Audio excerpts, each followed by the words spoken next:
नमस्कार, मैं हूँ डॉक्टर अजय भांबी और आज हम बात करेंगे राहु और कुंभ राशि की। कुंभ राशि में 2.25 नक्षत्र होते हैं, जिसमें धनिष्ठा, शतभिषा और पूर्वाषाढ़ा।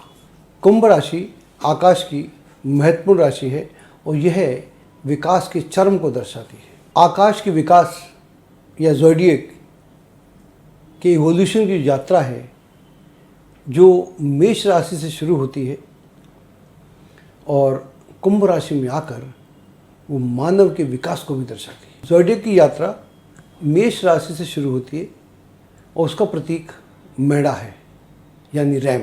रैम और मनुष्य का जो संबंध है वो बड़ा डिफरेंट है।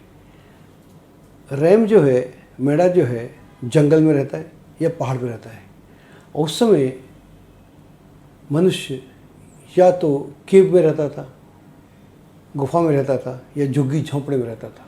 तो पहली मनुष्य की यात्रा का वो सहायक है।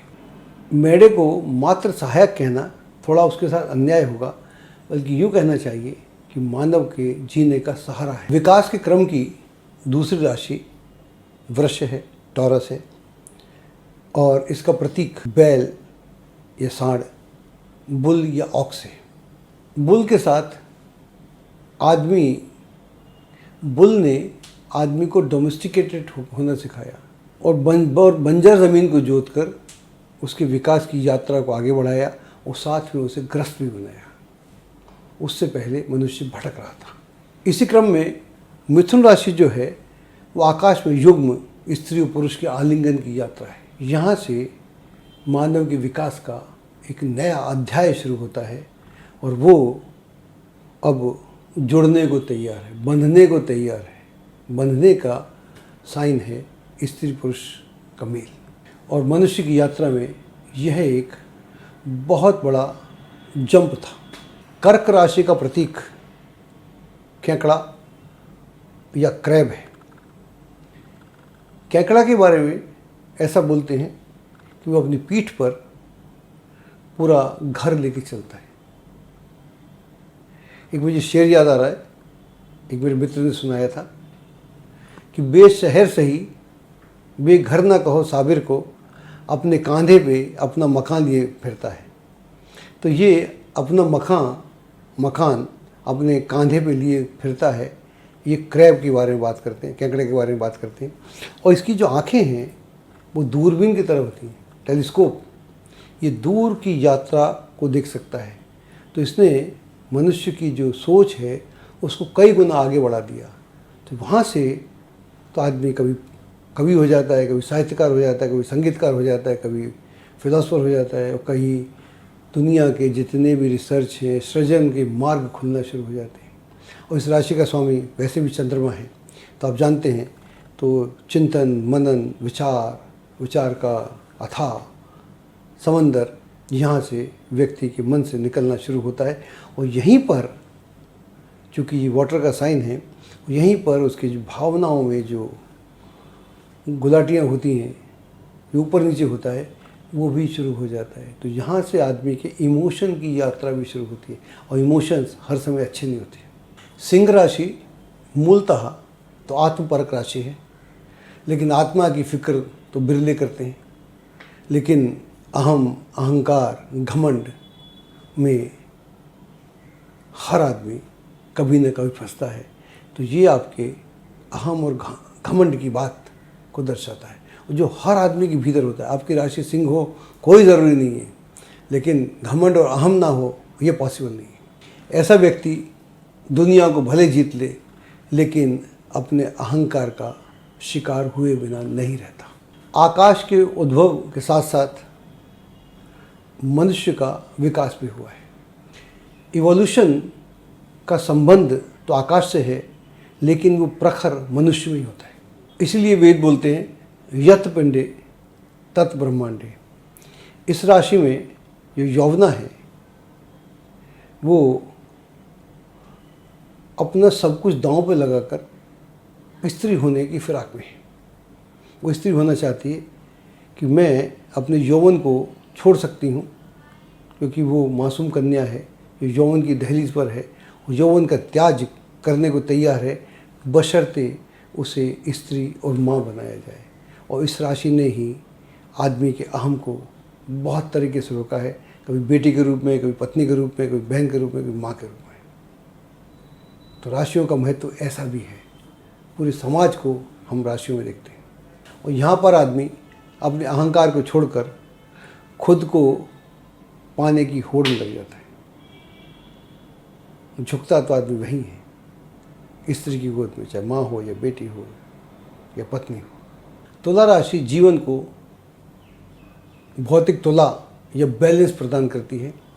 और यहाँ पर भौतिकता और आध्यात्मिकता दोनों का बड़ा ज़बरदस्त मेल है। कुछ लोगों को शायद मेरी बात समझ में ना आए या विचार एकदम क्लियर ना हो। जब भी आदमी भौतिकता का चरम देख लेता है तो उसके पास आध्यात्मिक होने के अलावा कोई मार्ग नहीं बचता। बुद्ध तो राजा थे, महावीर तो राजा थे, फिर क्या ज़रूरत थी।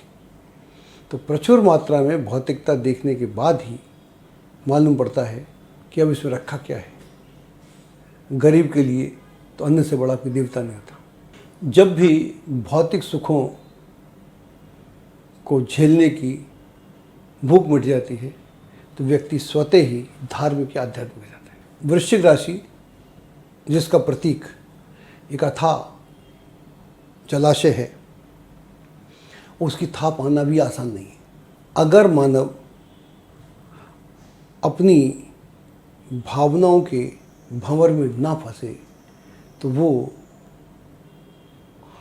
अज्ञात के वो रहस्य जान सकता है जो वाकई जानने योग्य है। जीवन एक रहस्य है और उसमें भी सबसे बड़ा रहस्य सेक्स और मृत्यु है। और यह राशि दोनों ही क्षेत्रों में अपना पूरा अधिकार रखती है। और जब भी कोई आदमी इन दोनों से निकल जाता है, इन दोनों के भय से निकल जाता है, इन दोनों के मोह से निकल जाता है, इन दोनों के लालच से निकल जाता है, तब वो मंत्र में जा सकता है, तंत्र में जा सकता है, ज्योतिष में जा सकता है, अज्ञात में जा सकता है। और यह जो राशि है वृश्चिक, जिसका स्वामी मंगल है, कि वो अज्ञात के स्रोत रखता है, जहाँ पर जीवन में क्या होता है, क्यों आते हैं, कहाँ जाते हैं, वो खुलने लग जाते हैं। लेकिन हम डर के जीते हैं कब मर जाएंगे। और सेक्स हमारे लिए बचपन से एक ऐसा अट्रैक्शन है जो बुढ़ापे तक ख़त्म नहीं होता। इसलिए ये राशियाँ महत्वपूर्ण भी हैं।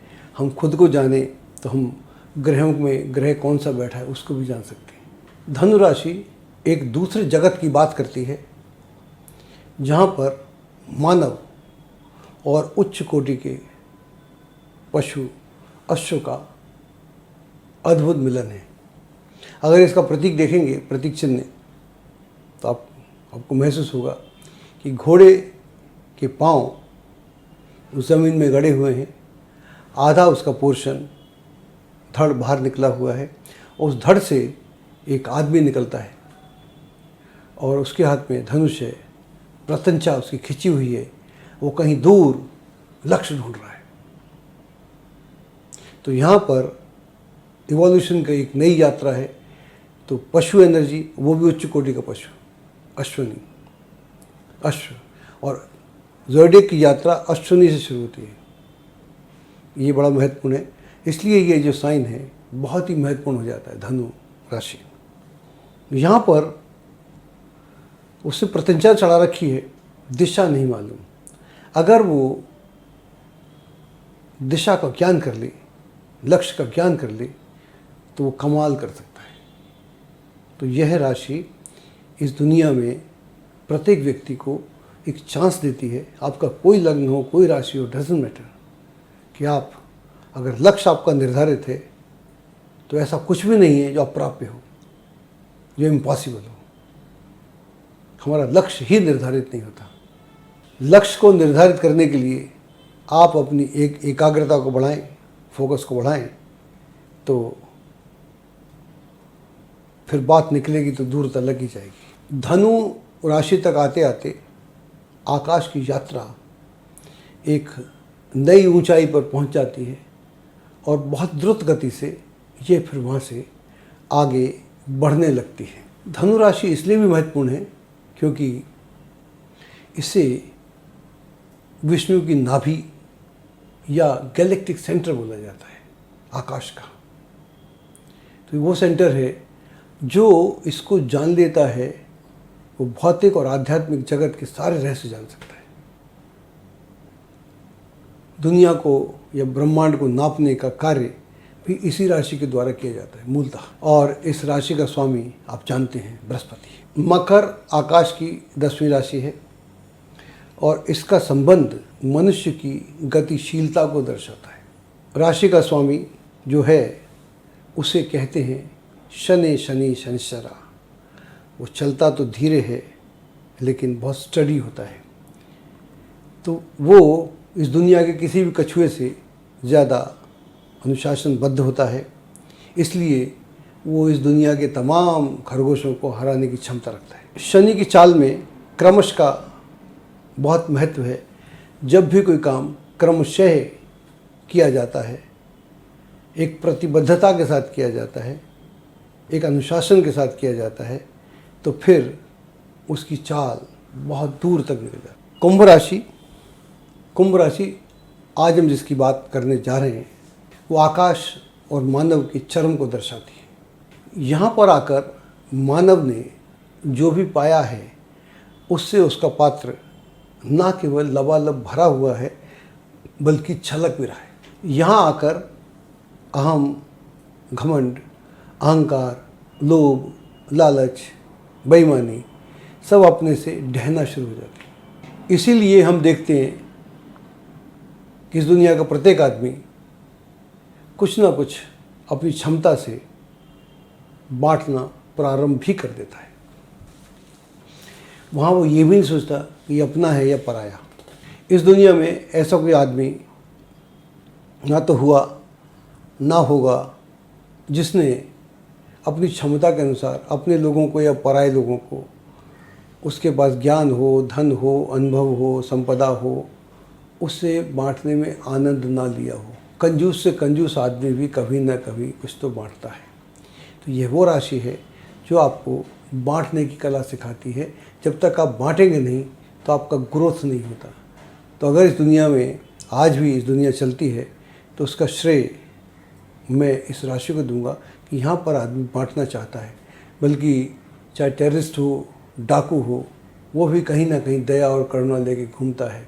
करुणा की बात जो भगवान बुद्ध किया करते थे उसका स्रोत कुंभ राशि है। फर्क नहीं पड़ता उनका क्या लग्न था, लेकिन इस राशि के बिना करुणा आपके अंदर घर ही नहीं कर सकती। अब हम बात करेंगे इस राशि के नक्षत्रों और उनसे जुड़े हुए कुछ लोगों की। हमारे पास पहली कुंडली आशा भोसले की है और इन्हें कौन नहीं जानता। ये लता जी की छोटी बहन है और इनकी एक अपना स्टाइल है, अपनी साख है और अपने कारण जानी जाती है। बहन के कारण नहीं जानी जाती, अपने कारण जानी जाती हैं। और इनकी ज़िंदगी में जो राहु है यहाँ पर वो बैठा हुआ है धनिष्ठा में, एकादश भाव में। लग्न आपके सामने मेष राशि है। धनिष्ठा में जब राहु होगा यानी मंगल के नक्षत्र में होगा तो ये रेबेलियन थी। इनके बारे में अगर आप जानते हो तो इन्होंने जो लता मंगेशकर की सेक्रेटरी थे मिस्टर भोसले, उनसे भाग के शादी की थी। तो रिबेलियन होने का सबूत मिलता है। फिर अपना स्टाइल है।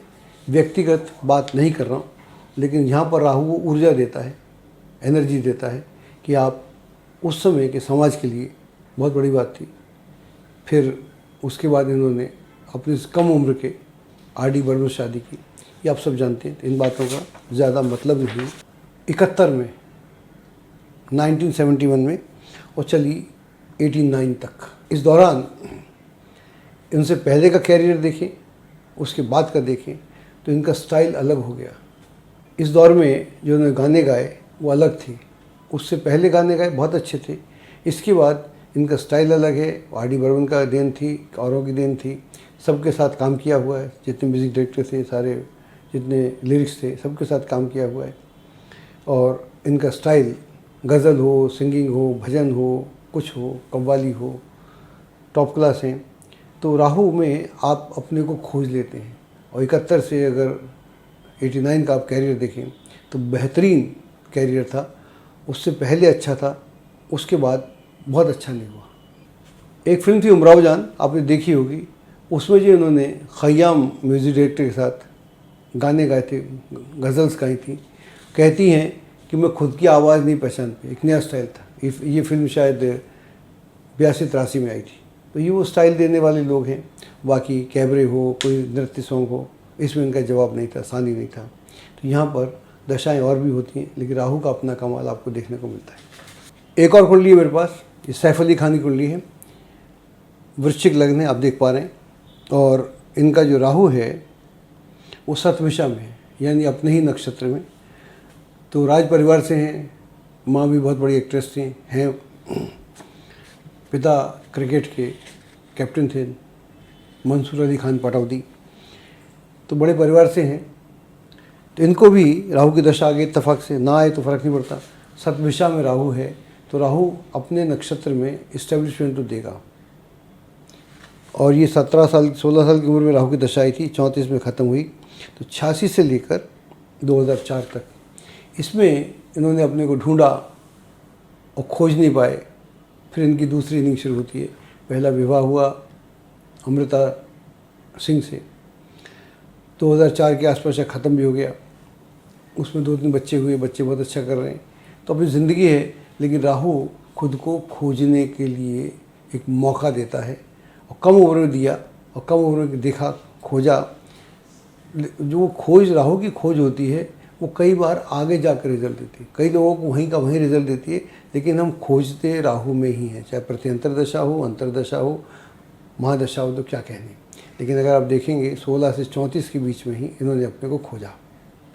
उसके बाद एक अलग इस्टेब्लिशमेंट है, बहुत बढ़िया से जी रहे हैं। हमारी शुभकामनाएं हर किसी के साथ रहती हैं, इनके साथ भी हैं। बात करते हैं अगली कुंडली की। हमारे पास एक और चमत्कारी कुंडली है, और ये है धीरू भाई अंबानी की। इनको मैं जानता था, और जब तक ये रहे अक्सर मुलाकात होती रहती थी। बॉम्बे आना जाना रहता था। बहुत बढ़िया आदमी थे, क्या बात है। इनका जो राहु है तृतीय भाव में है, सतभिषा में है। बहुत हम्बल बैकग्राउंड से हैं, सैफ अली खान की तरह नहीं है। लेकिन यहाँ राहु तीसरे भाव में है, अपने नक्षत्र में है। और इनको राहु की दशा आती है 1963 से लेकर 1981 तक। और जो लोग इनके इतिहास को जानते हैं उन्हें पता है कि धीरू भाई से धीरू भाई अंबानी बनने की यात्रा इसी दौरान में होती है। और वहाँ से जो धन संपदा प्राप्त करने का जो प्रोसेस शुरू हुआ, फिर वो पीढ़ियों में चला गया, वो ख़त्म ही नहीं होता। और यह यात्रा बड़ी लंबी चलने वाली है। तो यहाँ पर हम देखते हैं कि राहु तृतीय भाव में सतभिषा के नक्षत्र में, अपने नक्षत्र में वो करने को तैयार है जो अद्भुत है, जो यूनिक है, जो हर जगह नहीं होता। यहाँ राहु का प्लेसमेंट भी अच्छा है और नक्षत्र उसका अपना है। तो हम ये कहना चाह रहे हैं इस पूरे प्रोसेस के दौरान कि राशियाँ बहुत महत्वपूर्ण हैं, उनसे ज़्यादा महत्वपूर्ण नक्षत्र हैं, और उनसे ज़्यादा महत्वपूर्ण राहु है। चूँकि हम राहु की बात कर रहे हैं, राहु का हर राशि के साथ, हर नक्षत्र के साथ एक अलग व्यवहार है, एक तरह का व्यवहार नहीं करता। पहले हमको इस मानसिकता से निकलना पड़ेगा कि राहु षड्यंत्र करता है। हमें लगता है कि राहु के साथ ही षड्यंत्र होता है, ये उसकी कहानी बताती है। हर व्यक्ति के साथ कहीं ना कहीं उसे लगता है कि मेरे साथ कुछ अन्याय हो रहा है। मुझे अन्याय का मतलब ये भी है कि मैं इस स्थिति से निकलूं। अगर मान लो मेरे पास रोटी खाने को नहीं है, तो मुझे रोटी खाने का हक तो है। मैं कैसे खाता हूँ, उसको रोटी खाने का रहस्य पता करना पड़ेगा ना, कहाँ से मुझे लगातार रोटी आती है। छोटी सी बात से उदाहरण दिया, वहीं से आदमी सोचता है कि मैं इस देश का प्रधानमंत्री क्यों नहीं हो सकता, या बहुत बड़ा साइंटिस्ट क्यों नहीं हो सकता, या मैं लेखक क्यों नहीं हो सकता, बहुत बड़ा ज्योतिषी क्यों नहीं हो सकता। तो ये सब राहु की देन है। मिलेंगे अगली बार, अगली राशि की बात करेंगे। एस्ट्रोलॉजी की सटीक जानकारी के लिए विश्वविख्यात एस्ट्रोलॉजर अजय भांबी के YouTube चैनल ABC चैनल को सब्सक्राइब, लाइक और शेयर करें। लेटेस्ट अपडेट के लिए बेल के बटन पर जरूर क्लिक करें।